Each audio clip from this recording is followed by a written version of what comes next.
how to turn off the Bubble Debugger. This may perhaps be the shortest tutorial that I've ever uploaded because it's dead simple. I'm in the dev version of my app and I've clicked preview and it takes me to this web address here.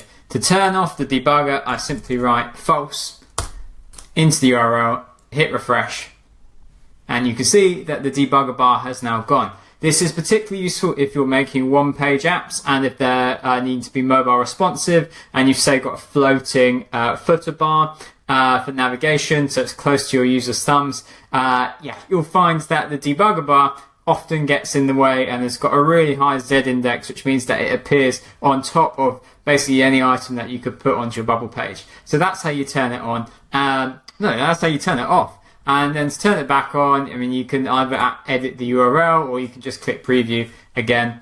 And you can see now we've got the debugger bar back. So there you have it. A super quick Bubble tutorial showing you how to turn off the debugger bar in Bubble.